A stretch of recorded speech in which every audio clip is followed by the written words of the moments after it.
আসসালামু আলাইকুম। 238 জনের বিশাল এক নিয়োগ বিজ্ঞপ্তি প্রকাশিত হয়েছে ভূমি মন্ত্রণালয়, যেখানে কিন্তু পুরো বাংলাদেশ থেকে নারী পুরুষ উভয় প্রার্থী 18 থেকে 30 বছর বয়সী 14তম বেতন স্কেলে চাকরির আবেদন করার সুযোগ রয়েছে। তো স্বাগতম এই জিনিস বিডি চ্যানেলে আরও একটি নতুন নিয়োগ বিজ্ঞপ্তিতে। আজকের এই নিয়োগ বিজ্ঞপ্তিতে বিস্তারিত বর্ণনা থাকছে। আমার সাথে ভিডিও শেষ সন্ধ্যার সাথেই থাকুন এবং চ্যানেলে নতুন হলে চ্যানেলটি সাবস্ক্রাইব করুন।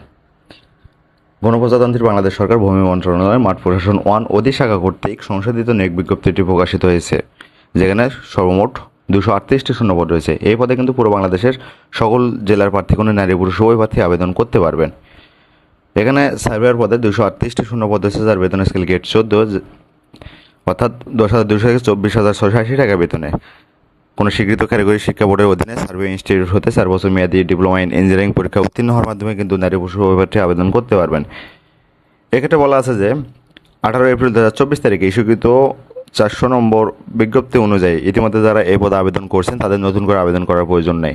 যারা আবেদন করেননি তাদের জন্য কিন্তু এটি আরও একটি চাকরির সুযোগ রয়েছে, যেটি আবেদন করতে হবে শুধুমাত্র অনলাইনে।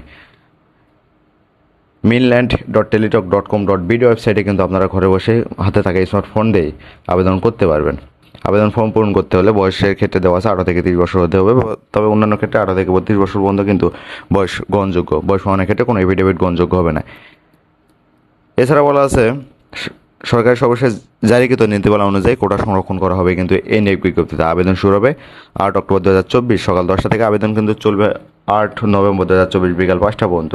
উক্ত সময়সীমার মধ্যে শুধুমাত্র অনলাইনে আবেদন করতে পারবেন। প্রার্থীদের মৌখিক পরীক্ষার সময় যে সকল কাগজপত্র অবশ্যই প্রদর্শন করতে হবে তার মধ্যে রয়েছে অনলাইনে পূরণকৃত আবেদনপত্র, এছাড়াও 2 কপি পাসপোর্ট সাইজের সত্যায়িত ছবি, সকল শিক্ষাগত যোগ্যতা সনদ এবং সরকারি আধা সরকারি স্বায়ত্তশাসিত প্রতিষ্ঠানে কর্মরত প্রার্থীদের ক্ষেত্রে যথাযথ কর্তৃপক্ষ কর্তৃক প্রদত্ত অনাপত্তিপত্র। এছাড়াও কিন্তু প্রয়োজন রয়েছে ইউনিয়ন পরিষদের চেয়ারম্যান, পৌরসভার mayor, city corporation, ward councillor কর্তৃক প্রদত্ত নাগরিকত্ব সনদ ও জন্ম নিবন্ধন সনদ। পাশাপাশি প্রয়োজন রয়েছে জাতীয় পরিচয়পত্র এবং অন্যান্য কোটার ক্ষেত্রে কোটা পক্ষে প্রদত্ত সনদ।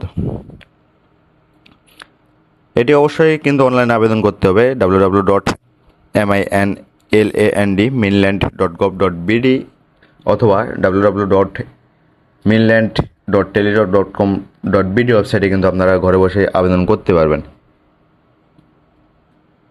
এছাড়া বলা আছে আবেদনকারীর নাম, পিতার নাম, মাতার নাম, জন্ম তারিখ, নিজ জেলা সহ অন্যান্য সকল তথ্য সংশ্লিষ্ট সনদে যেভাবে লেখা রয়েছে অনলাইনে আবেদন ফর্মে এবং পরবর্তীতে সেভাবেই কিন্তু লিখতে হবে। কোনোভাবে পরিবর্তন কিন্তু পরবর্তীতে চাকরিচ্যুত হওয়ার সম্ভাবনা রয়েছে। ধন্যবাদ সবাইকে সাথে থাকার জন্য। নিত্য নতুন সব আপডেট জব সাইকেল পাওয়ার জন্য এই জিনিস বিডি চ্যানেলের সাথে